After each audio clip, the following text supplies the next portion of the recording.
Bonsoir. Le président de la République, son Excellence Bassirou Diomaye Diakhar Faye, tient tout d'abord à adresser ses vives félicitations aux communautés musulmanes et chrétiennes du Sénégal pour le succès des récentes célébrations de Tabaski, de la Pentecôte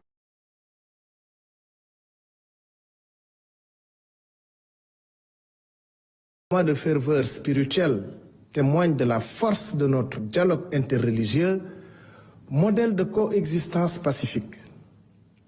Le gouvernement est invité à poursuivre son accompagnement pour la modernisation des sites religieux et la facilitation de l'exercice du culte sur l'ensemble du territoire.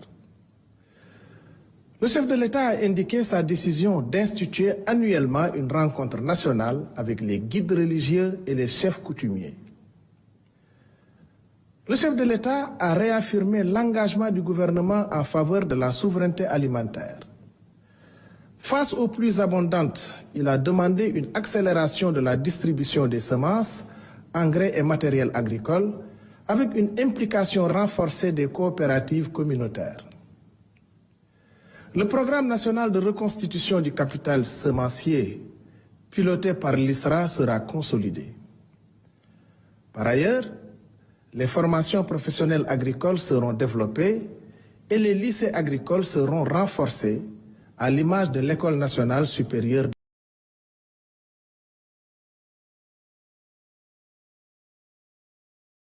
portée à l'évaluation des services d'encadrement agricole ainsi qu'à la modernisation des structures comme la SAED, la SODAGRI et la SODEFITEX.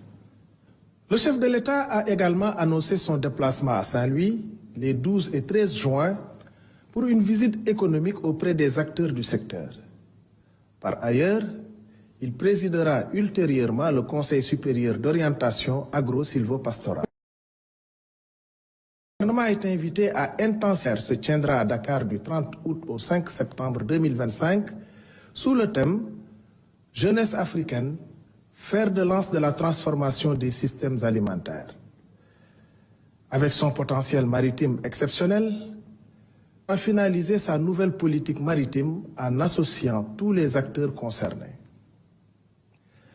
Le Premier ministre, M. Ousmane Sonko, veillera à l'amélioration des infrastructures portuaires et à la mise en œuvre d'une stratégie renforcée pour la compétitivité de nos ports.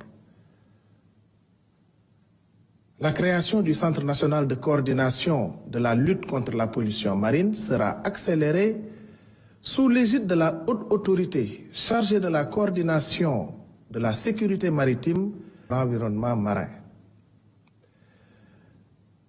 Le secteur touristique, un des piliers de notre économie, fera l'objet d'une réunion interministérielle pour redynamiser son développement avec l'appui de la SAPCO et des investisseurs privés. Le président de la République participera à la conférence sur la Palestine à New York du 17 au 19 juin, puis au sommet de la CEDEAO à Abuja le 22 juin 2025. Au 19 juin, puis au sommet de la CEDEAO à Abuja le 22 juin 2025. À l'entame de sa communication, le Premier ministre est revenu sur les conclusions des travaux de la commission de relecture des contrats et conventions de l'État qui ont révélé des dysfonctionnements graves.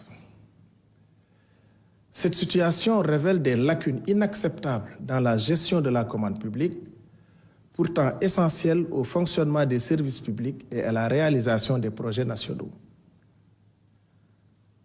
Le chef du gouvernement rappelle avec fermeté l'impératif de respecter scrupuleusement le Code des marchés publics, le Code des obligations de l'administration et la loi sur les partenariats publics-privés. Pour y parvenir, le gouvernement renforcera les compétences des acteurs concernés via des formations permanentes, couvrant toutes les étapes des marchés publics de leur préparation à leur évaluation, dans le but de garantir la transparence, l'égalité de traitement et l'efficacité conformément aux principes d'intérêt général. Désormais, la maîtrise de la commande publique sera un critère d'évaluation des responsables des entités publiques et parapubliques. Le Premier ministre a demandé au ministre secrétaire général du gouvernement et au ministre des Finances et du Budget de mobiliser les moyens nécessaires pour ces formations en collaboration avec la DCMP et l'ARCOP.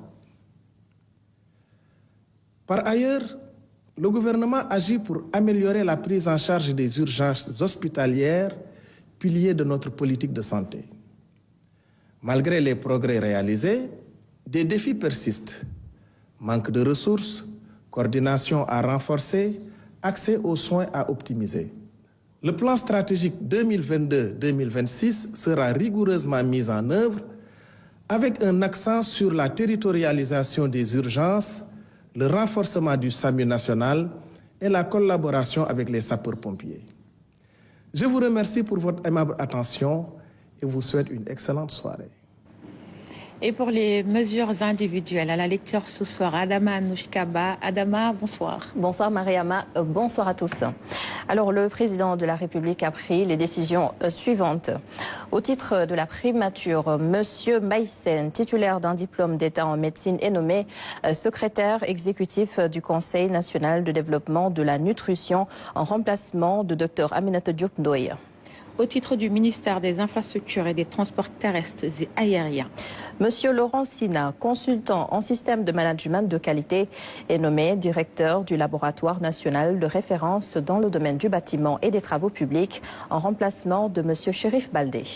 Au titre du ministère des Finances et du Budget, Madame Souadou Dramé, économiste, matricule de solde numéro 619 499J, est nommé directeur de la programmation budgétaire poste vacant. Monsieur Serine Cher Mbegere, conseiller en planification, matricule de solde numéro 603 378E, est nommé directeur de l'ordonnancement des dépenses publiques en remplacement de Monsieur Sambafal, appelé à d'autres fonctions. Monsieur Boubacar Kamara, administrateur civil principal, matricule de solde numéro 616 278H, nommé directeur de l'administration et du personnel de la Direction générale du budget en remplacement de Monsieur Abdourahmane Ba, admis à faire valoir ses droits à une pension de retraite. Au titre du ministère des Pêches, des Infrastructures maritimes et portuaires, Monsieur Babata, l'expert en logistique, est nommé directeur du consortium sénégalais d'activités maritimes COSAMA en remplacement du commandant Martarfal. Au titre du ministère de l'Énergie, du Pétrole et des Mines, Monsieur Maïsen, titulaire d'un master en comptabilité et finance, est nommé président du conseil d'administration de la Société des mines du Sénégal en remplacement de Monsieur Mamadou Bambadiaye. Au titre du ministère de la Communication, des Télécommunications et du Numérique, Monsieur Serigne Ahmadou Bambassi, ingénieur centralien, expert en management des projets, est nommé secrétaire général du ministère de la Communication, des Télécommunications et du Numérique en remplacement de Madame Fatou Bintou Ndiaye.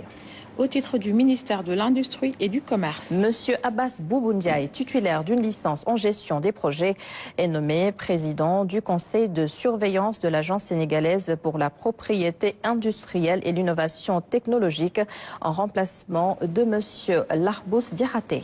Au titre du ministère de l'Éducation nationale, Monsieur Hassan Sow, professeur d'enseignement secondaire, matricule de solde numéro 644 051J, est nommé directeur de l'Institut national d'études et d'action pour le développement en remplacement de Monsieur Alun Badara Diop. Et c'en est tout, Mariama, pour les mesures individuelles de ce mercredi.